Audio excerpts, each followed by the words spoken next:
Andy, do you have something for us? Yeah, Jalen, I'll start out with the obvious. Why did you choose number 0? Number 0, I say it's the first time anybody can get the number, and it's just I felt like after last season coming off an injury, it was time for a change. Do you go to Foo about that? How does that whole process happen? Is there like a line of guys that want to get? Every year we do a hard hat situation with guys that's working hard, meeting their numbers and stuff, and the coaches ask if anybody wants to switch their number. And you were high up on the list. Is that why you were able to get it? I mean, yeah, you could say that. I didn't want 0 at first. I wanted to go back to my old number 4, but Quincy has it, and I've been fighting for it. But I just chose 0.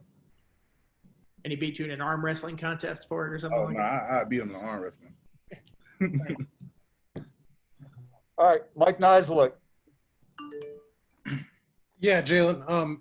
When the injury happened last year, did you know right away it was serious? I mean, did you when you hopped up and you kind of were hopping on one leg? Did you know that? What was the feeling like, and did you know right away that it was going to be long term? Nah, I actually didn't. I actually thought I felt it, but I thought I just tweaked my ankle. I thought I could get taped up, walk it off, come back after halftime, and come back. But we taped it up, and they tried to get me going at halftime, but it was like as hard as I tried, I couldn't put any pressure on it. We came back that next day and got the X-ray, and then that's when I found out it was broken. Was that kind of your first major injury in your career, or had you had surgery before? I've had surgery, but I want to say that's the first time it's happened in a game that fast, that far, well, close into the season with it just starting. Mike Barber. Hey, Jalen, could you give us just kind of your scouting report on Khalil and Raheem? Well, what kind of players are they? Oh, they're my guys, man. I want to say starting off with Raheem. Raheem, he's the speedster, quick, cutting on a dime. You can put him anywhere on the field, making plays. I want to say Khalil. He's the guy. I want to say his patience, his ability to make cuts off of blocks before they even happen, his vision, pass blocking. I want to say those 2 guys really just help me get better every day. And personality-wise, what are they like? Are they similar? Are they different? What kind of dudes are they?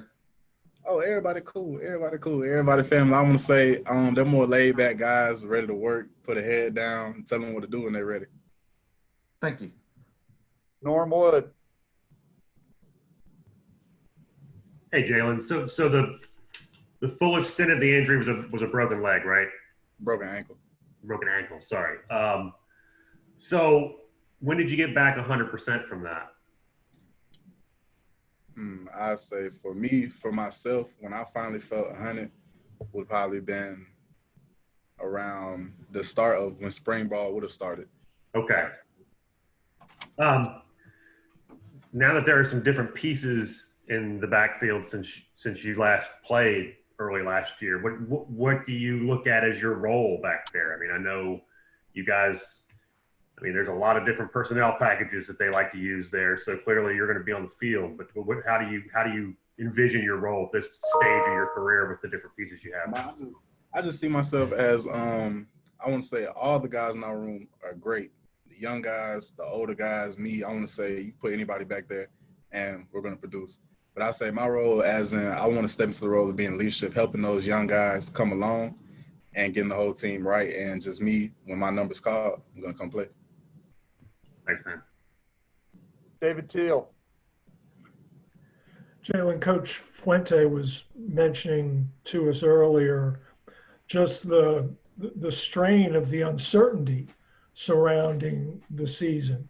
How have the players coped with that, and you individually?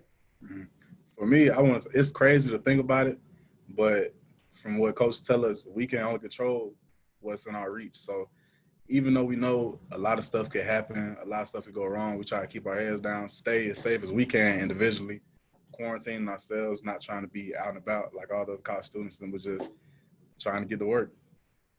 So just staying safe. What's it like having your primary rival as the season opener? Oh, exciting. Can't wait. For me, it's just I didn't get a chance to play for the Right. cup. So it's like now that they have it, I'm ready to get out there.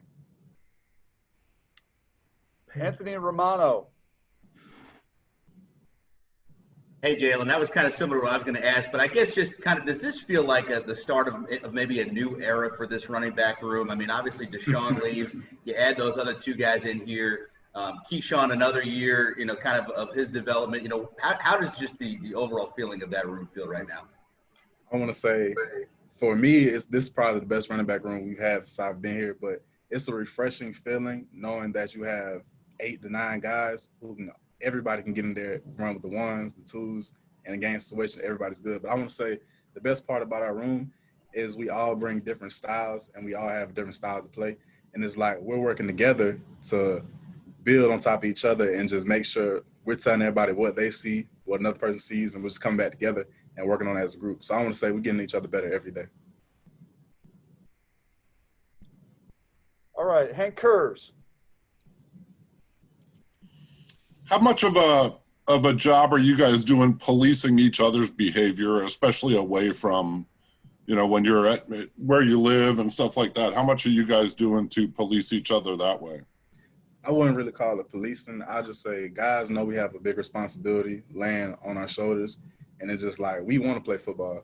So coming from practice, going to the house, staying in the house, I want to say it's not hard for us, but I wouldn't say it's really policing because guys know what they're supposed to do. But it's just everybody just knowing that we have a bigger responsibility. So I'd say that's pretty close and common from what the whole idea for everybody is. Just football right now, school, and repeat. Have you had to tell any students that are just students to kind of back away, or, have you felt threatened at all in any way by behavior of non-football students?